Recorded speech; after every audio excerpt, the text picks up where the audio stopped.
ಅದಕ್ಕೆ ಅದಕ್ಕೆ ನನ್ನ ಪ್ರಾಣನ ನಿನ್ನ ಹತ್ರನೇ ಬಿಟ್ಬಿಡ್ತೀನಿ, ನಿನ್ನ ಹತ್ರನೇ ಬಿಟ್ಬಿಡ್ತೀನಿ. ನನ್ನ ಪ್ರಾಣ ತಗೋ, ನನ್ನ ಪ್ರಾಣ ತಗೋ, ನನ್ನ ಪ್ರಾಣ ತಗೋ.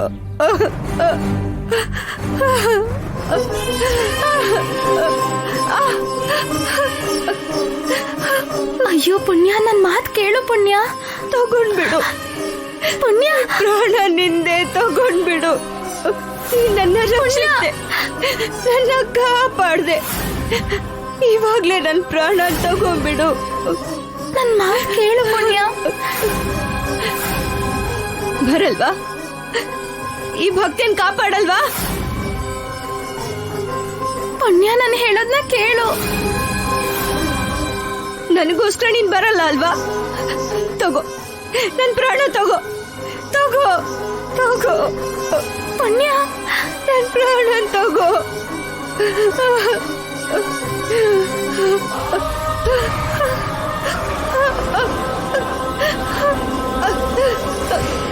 ಪುಣ್ಯ,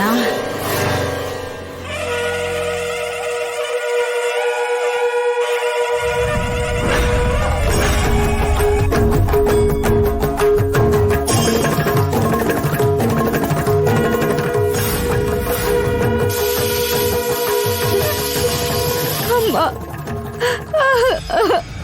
ಅಮ್ಮ, ನಾಗಮ್ಮ ತಾಯಿ, ಬಂದ್ಯಾಮ್ಮ? ಸಾಯೋಕ್ಕೂ ಮುಂಚೆ ಒಂದು ಸಲ ಈ ಪುಣ್ಯನ ನೋಡ್ಬೇಕು ಅಂತ ಬಂದ್ಯಾ?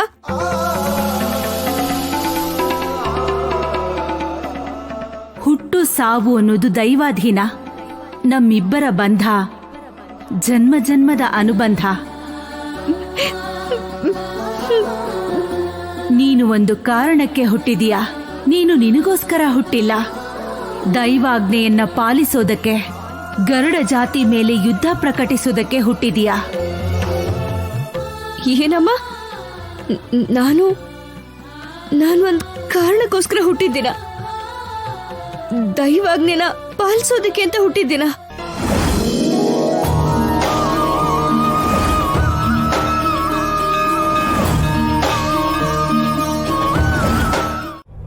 ಓಂ ಭೈರವಾಯ ನಮಃ. ಓಂ ಕಾಲಭೈರವಾಯ ನಮಃ.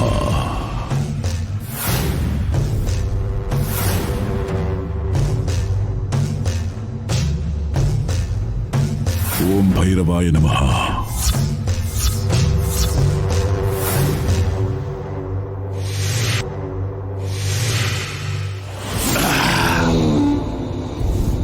ಬೇತಾಳ, ಅನುಗ್ರಹಿಸು.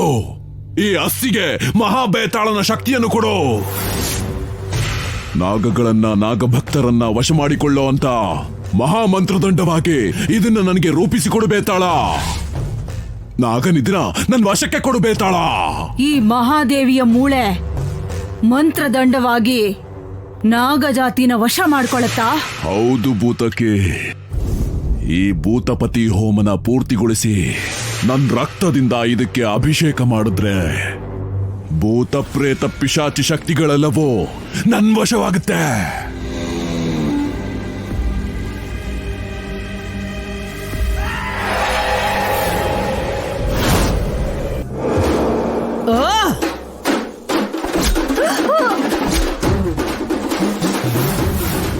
ಈ ಆಸ್ತಿ ಭೂತ ಶಕ್ತಿನ ಪಡೆಯುತ್ತೆ.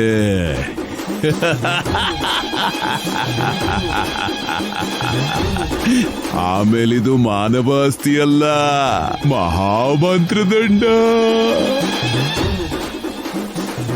ಆಮೇಲೆ ಇದನ್ನ ಉಪಯೋಗಿಸಿದ್ರೆ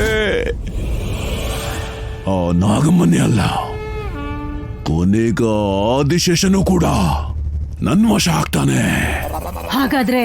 ಹಾಗಾದ್ರೆ ಪುಣ್ಯನ ವಶ ಮಾಡ್ಕೊಂಡು ಆ ನಾಗನಿದಿನ ಸಾಧಿಸ್ತೀವಿ ಅಂತಾಯ್ತು. ಹೌದು, ತಾಯಿಯ ಮೂಲಕ ಮಗಳನ್ನ ವಶ ಮಾಡ್ಕೋತೀನಿ. ನಾಗನಿದಿನ ನಾನ್ ಸಾಧಿಸ್ಕೊಳ್ತೀನಿ. ಅಸಾಧ್ಯ ಪಶುಪತಿ.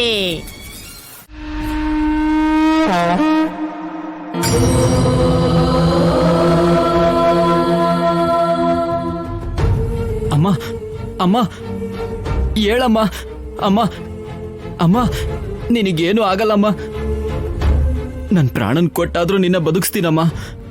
ಅಮ್ಮ ನಿಂಗೇನು ಆಗಕ್ ಬಿಡಲ್ಲಮ್ಮ. ನಾಗಮಣಿ ತಂದು ಅರವಿಂದಾಳಿಗೆ ಸ್ಪರ್ಶಿಸಬೇಕು.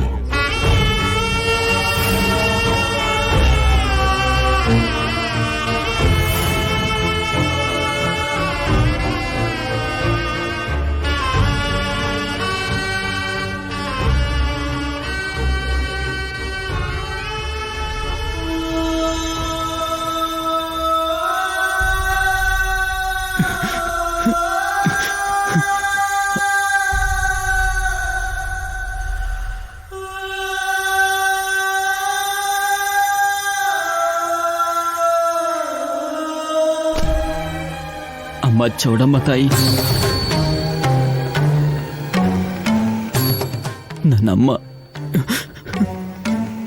ನನ್ನಮ್ಮ ಸಾವು ಬದುಕಿನ ಮಧ್ಯ ಇದ್ದಾಳೆ.